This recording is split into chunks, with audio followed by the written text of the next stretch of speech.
The day's biggest news stories from a Vegas perspective. This is the Vegas Take with Sharp and Shapiro.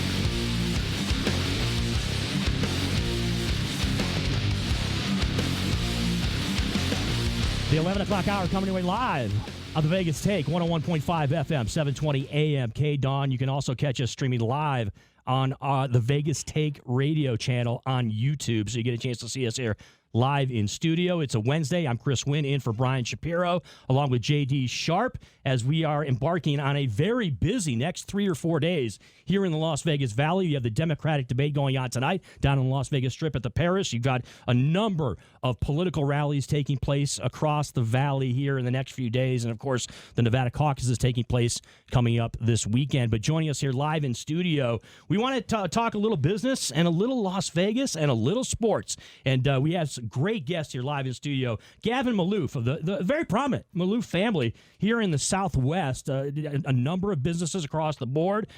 Gavin, as well as his brother Joe, the faces of the Sacramento Kings back in the late 90s, early 2000s, when they were the owners of the Sacramento Kings, as well as the Sacramento Monarchs. Also, Lisa Sutton joining us here live in studio. She's a GOP candidate for District 4 here in Nevada, running for Congress as well, too. And they have a connection as well that we want to get into and find out about also. It's a very great pleasure to have both of you live in studio. Thank you for having us. Yes. And thanks very much, Gavin, for spending some time here on a Wednesday. Now, obviously here in Las Vegas, we are in a position and we are in a state of transition when it comes to not only the business world, but the sports world. And it all kind of kick-started a few years ago when this franchise in the NHL came here to Las Vegas in the Vegas Golden Knights. And yourself, your family, very, very prominent in getting the Las Vegas Golden Knights here, or the Vegas Golden Knights here to town.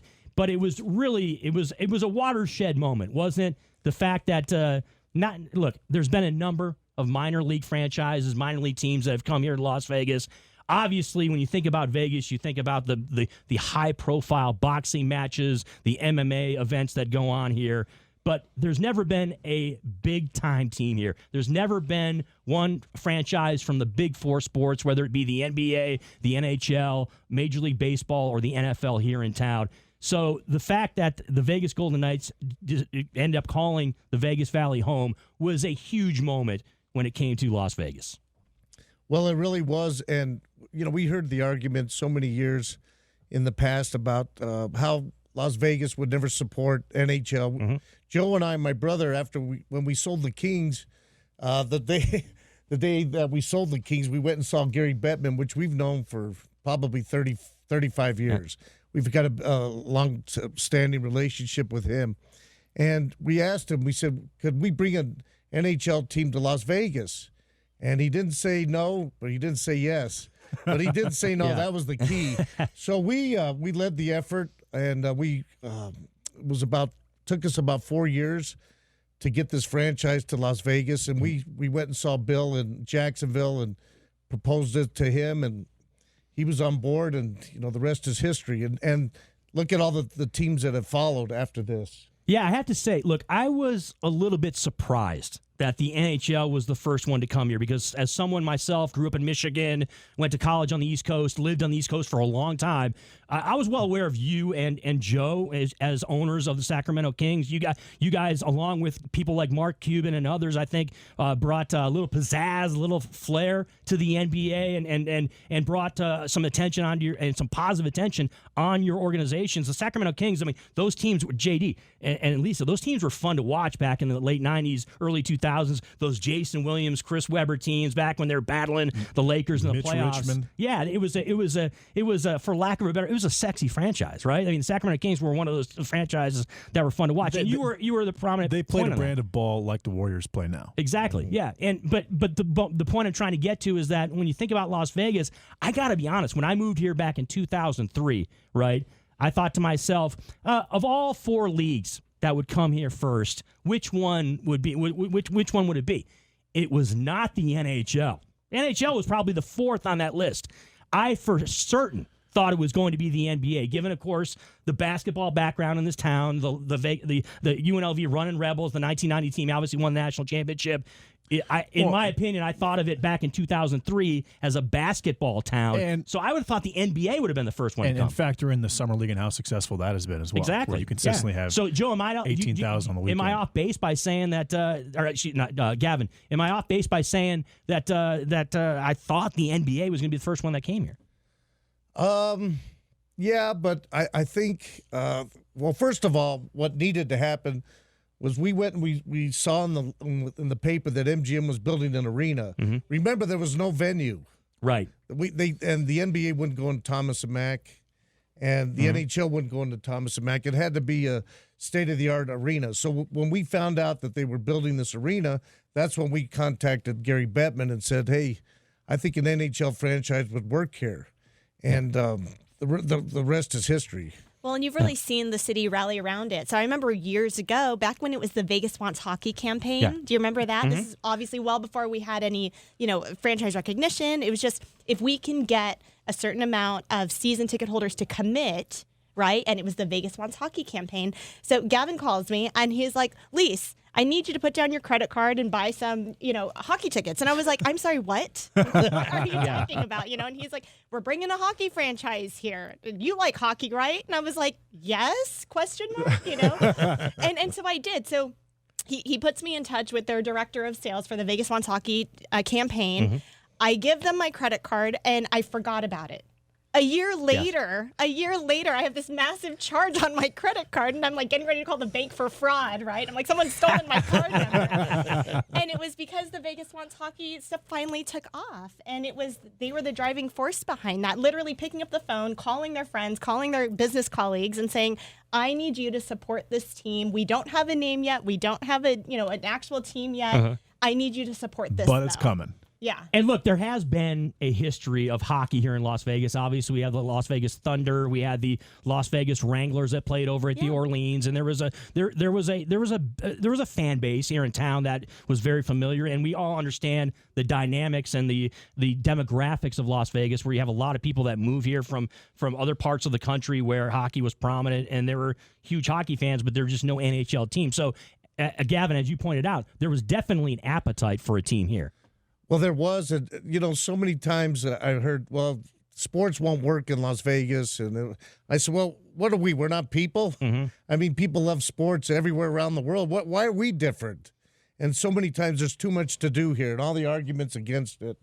And I knew from the start that this would be successful. There was no doubt in my mind because there was a need. The old marketing adage, find a need and fill it. And that was the big need. Yeah, and you think about it. You talked about there was a thirst for it here in town, right? There's no question that it's an element to an American city to have a big time sports franchise. I'll be honest, it adds to the city is the point I'm trying to make. I was a bit surprised that considering the fact that this is a city surrounded by a desert and an ice sport, ironically was so successful. Was that kind of surprise to you as well, Gavin?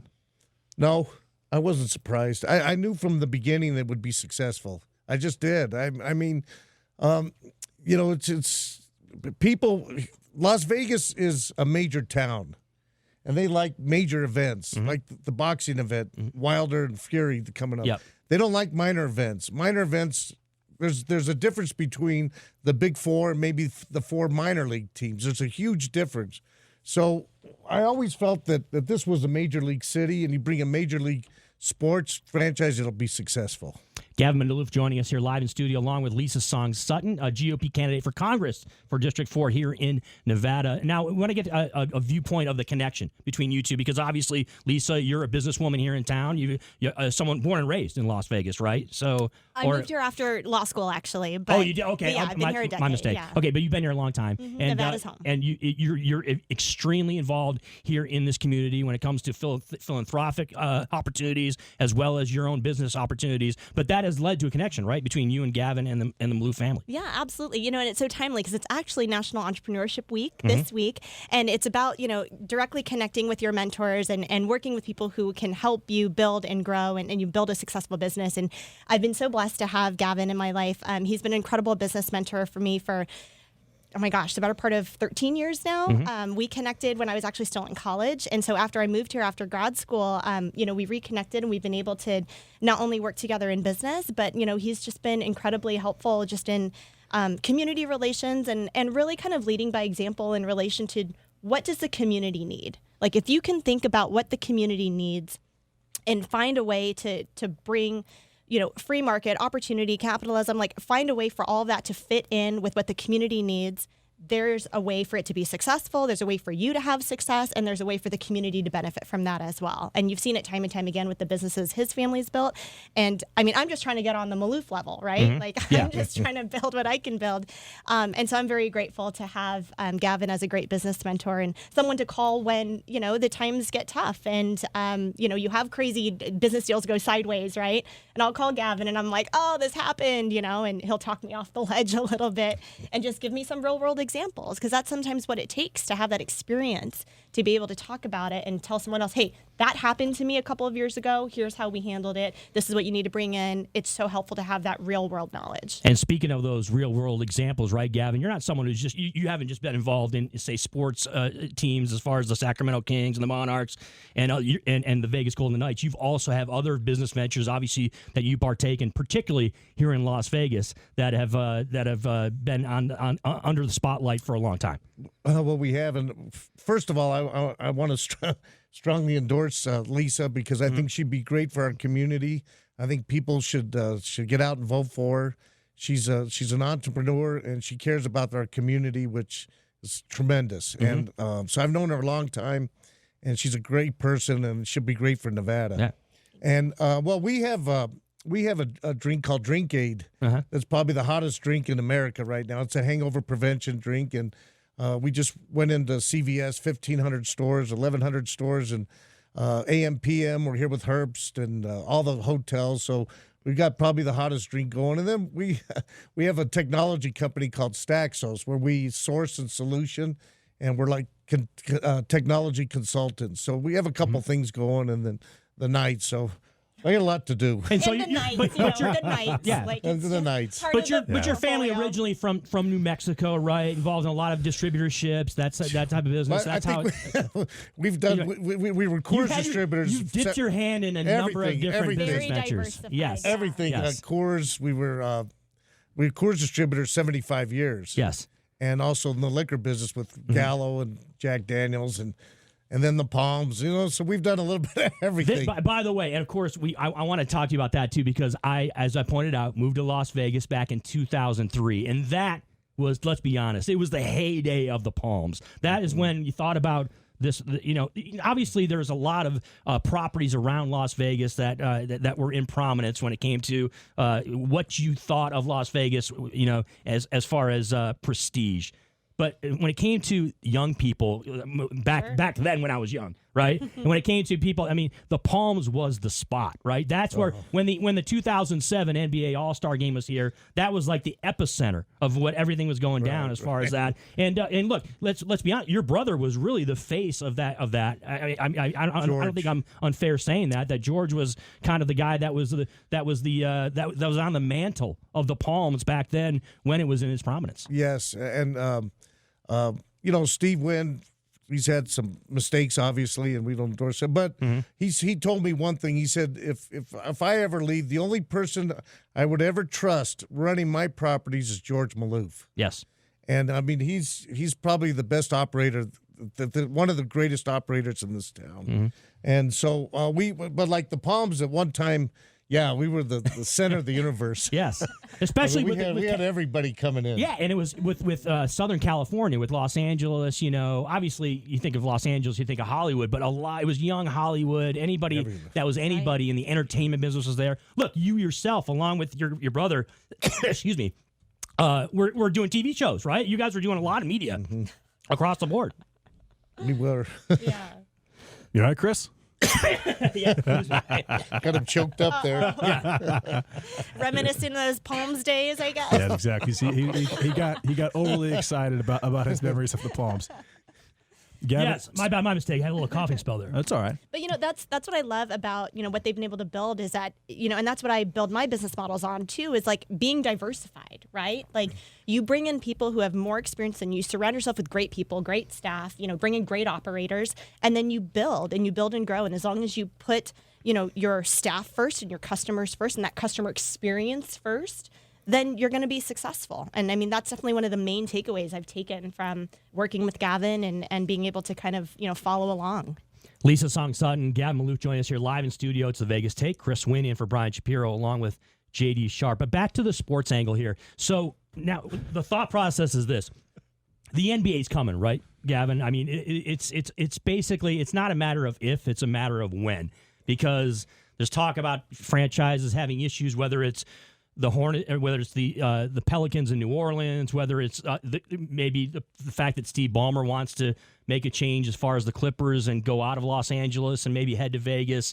I mean, I know I'm kind of bouncing around here, but it's clearly evident, right? NBA's got to come to Vegas eventually, right? And there's been conversations about the Sacramento Kings. Mm-hmm. Oh, well, I don't know about all that.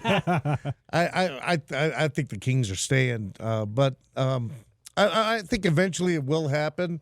But for right now, we're happy with the Knights, and we got the Raiders coming in. Mark Davis, a great friend of mine. We're very pleased to have him and what he's done for this community. He's going to be tremendous for Las Vegas, for the whole state of Nevada.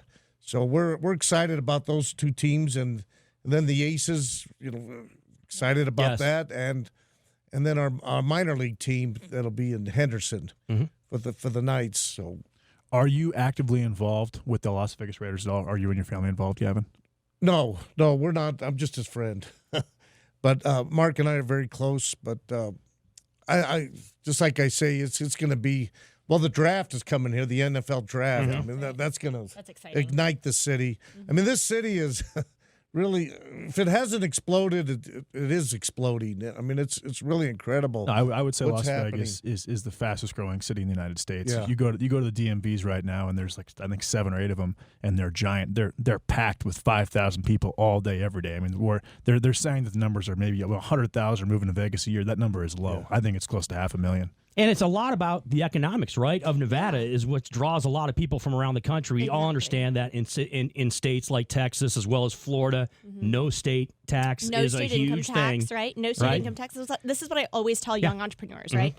Nevada is a great place for business. We have no state income tax. We have no corporate tax on the first $4 million in revenue. We have a low cost of living, and yet we still have all those big city amenities that people want, right? We have a great airport where you can get a direct flight to pretty much anywhere. Yep. And we have so many different opportunities. I always tell young entrepreneurs, if you have an idea for a product or service that you can put in front of a tourist market, why not try it out in Southern Nevada? We have 50 million visitors that just came through McCarran Airport last year, right? Wow. Why not give it a try? Like alcohol-infused cupcakes, right? Like give it a try. Give it a try and see how it responds. Because if you want to test your product or service on especially a tourist market, there's no better place to try it than in Southern Nevada. She works in the plug. I like the plug there, Lisa. A little Sin City cupcake action. Yeah. I can feel that coming there. Hopefully we're talking about the Girl Scout line that's coming out. Yes, JD and I had a brief conversation about an idea that he had, and I love it. And we want to do some adult Girl Scout cookie, thin mint vodka cupcakes. They're on the way. I like where your head's at there. Question for both of you. Las Vegas has never really had a Fortune 500, outside obviously the casinos, but like a Fortune 500 company like a Google, a Facebook, something along those lines with a major headquarters. Do you think something like that? Do you think the city is ready for something like that? Absolutely. And, you're seeing the big brands come now. So, for example, I'm a partner with Christie's International Real Estate. And the Christie's brand, this is a 253-year-old brand now, 253 years old. It's steeped in, rooted in tradition, coming from the auction house out of London. And 4 years ago, when I tried to get Christie's to come here, they had initially told me in their very Christie's way, we only enter tier 1 markets, right? Their definition for luxury is million plus. And at that time, million plus homes in Las Vegas. I mean, you can get a lot of house for $750,000, for $500,000, right? You can get a lot of house here in Southern Nevada. So they were just like, we enter tier 1 markets. we don't think it's the time yet. And so I flew to New York and then I flew to London and I pitched their board on why maybe Las Vegas wasn't a tier 1 city to them yet, but it's on its way. And we had just gotten the Knights. We had Raiders was a rumor, right? And so there were so many things that I brought on, and I worked with the LVGEA on pulling information out from their economic development resources that they have, and we pitched them, and Christie's came, and you're seeing these big established brands that are now paying attention to Southern Nevada and saying, you know what, we want to be there before the boom, right? Before it really, really explodes, and you're seeing that happen now. Speaking of leaders' viewpoints, Gavin, as far as Las Vegas, that is something that came into play when it came to sports franchises possibly coming here, right? It was how did David Stern view Las Vegas, right? It's how did the commissioner of Major League Baseball, or in the NHL, or as far as obviously other sports leagues, how they viewed it. That definitely comes into play, right? It's with getting franchises in this town is how those people feel about this city and what the image is, I guess. Yes, and I think when we went to talk to the NHL about bringing the NHL about bringing a team here to Las Vegas, there was still a little stigma amongst some of the other owners, right. old-time owners. A little stigma about, is it organized crime? I said, no, I mean, this is all corporations. 24-hour gambling all around this franchise that's going to be here. Yeah. Then the players are going to misuse they're going to gamble too much, and all that was there. It was real, and so we had to diffuse all that. But the stigma was still there. But when you look at it, every state in the union now has gambling. Maybe not Hawaii, but some form of gambling. Yes. Some form of gaming. So that argument went out the window, and they wanted to make sure that it was there was a lot of local participation, and that's when we went out and did the ticket campaign, and Lisa helped with that with the 10,000 season tickets, and we had to. But they wanted it all locals. They didn't want tourists because the tourists will come, but it's got to be ingrained in the local community, which has been a great thing. I think part of that stigma was sports betting. And PASPA was just struck down 2 years ago, and obviously New Jersey was the second state to have legalized sports betting after Las Vegas, who's had it since 1979. Now there's 20 states across the United States with legalized sports betting. Do you think that's actually helped Las Vegas? Yeah.